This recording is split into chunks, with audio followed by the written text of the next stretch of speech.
friend Kara Swisher calls it engagement through enragement. And those are the things that get attention, the most vitriolic, most sort of incendiary comments. I want to ask you sort of about the current political situation with Joe Biden stepping down from running for president. The book was turned in prior to that, and also prior to Donald Trump's first assassination attempt in Butler, Pennsylvania. I know you recorded an epilogue, though, for your audiobook. And let me first ask you about President Biden resigning from the campaign. What do you think took him so long to make that decision?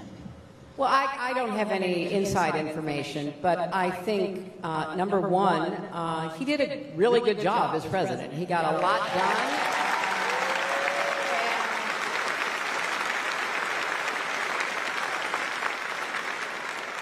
And I do think he modeled responsible leadership. He tried very hard to demonstrate that he wanted to be president for all Americans. He wanted to work with Republicans in the Congress. A lot of his major legislation, many of the benefits like the infrastructure bill or the Inflation Reduction Act, they're going to go to all Americans, and they're going to go to places that don't vote for Democrats, did not vote for Joe Biden.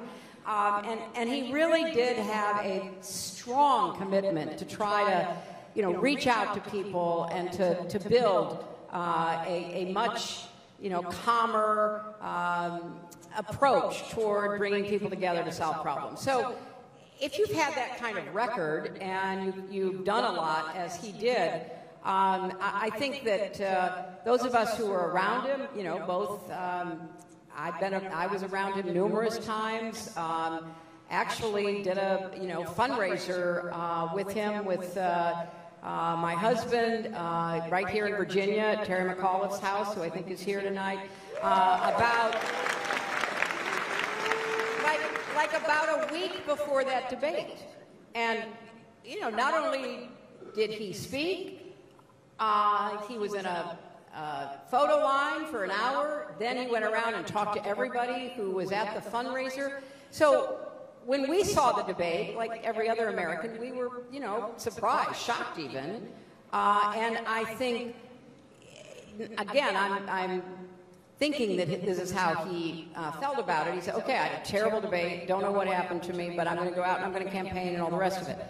But it just couldn't be recovered. And I think then people close to him that are trusted advisors, began explaining to him that it couldn't be recovered, that he couldn't get back to a 50-50 close race that, he would be able to pull out. And he made the right decision. And then immediately after he made the decision public, he endorsed Kamala, which was also the right decision.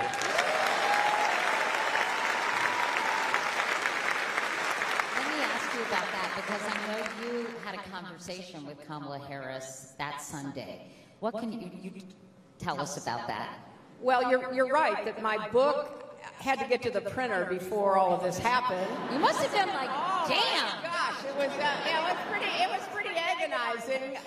But I did, if you're an Audible kind of person, I did record the book, and I put an epilogue at the end of the book.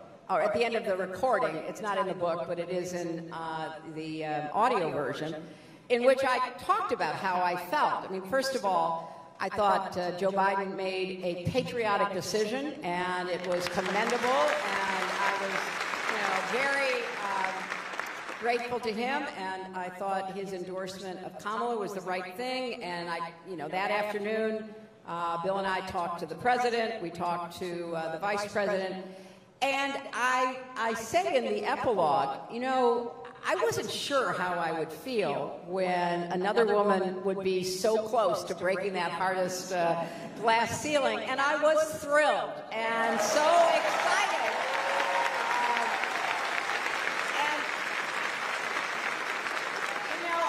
She has run a near-perfect campaign. I mean, absolutely. From the very beginning. So I was, able to express that in the audio version that I recorded. But But I think the book itself tries to talk about the stakes that are in the election, whether it's Joe Biden at the top of the ticket or Kamala Harris. The stakes are so high, and they remain the same. And so I'm thrilled that people have been so energized by Kamala, because we've got to turn everybody out to vote in November. I know during the course of that phone call, she said to you, "We're going to need your help." And you said, "Whatever you need, whatever you need." And I've talked to her several times. I thought her convention speech was perfect. It was such an incredible introduction of herself to the country. I also talked with her about the debate, which I thought was terrific.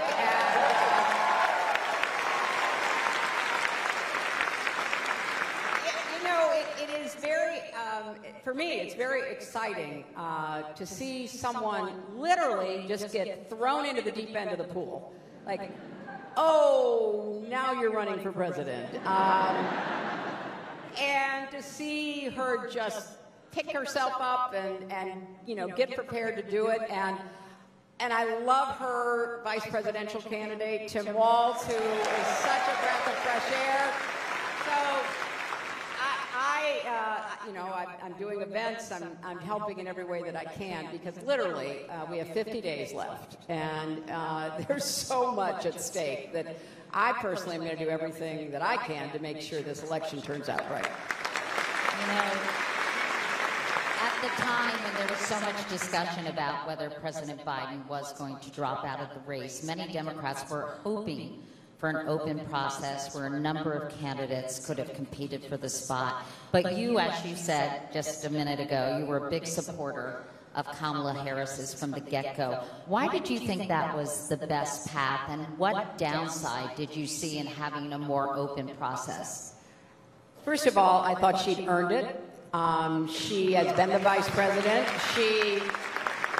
When people were voting in the primaries, they were voting for the Biden-Harris ticket, not the Biden question mark ticket. And I thought that she was best positioned to step onto the national stage. I talked to a lot of people during that time, and nobody could describe to me what this process was supposed to be. I mean, I would have been interested. There are all kinds of wacky ideas. Well, let's just have people go around the country, like, do town halls. Yeah, town halls, like the Lincoln Douglas debates. I mean, and you have what, a month? I mean, none of it made any sense. And the sensible people whose names, were well known because they were already established in politics, in the Congress, governors, etc., they were all looking at it and going, this doesn't sound like a good idea to me. And then finally, we are running against the most dangerous threat to the continuation of American democracy and freedom that we can possibly imagine. And we don't need any more chaos. We need to make a decision and go forward. And if you go back and look at the history of contested conventions, people running against incumbents, it doesn't turn out all that well. So I was thrilled that we were able to make a very sensible, smart decision and get to the convention, have a great convention, and come out of it with a lot of steam behind our candidates. We'll talk more about politics.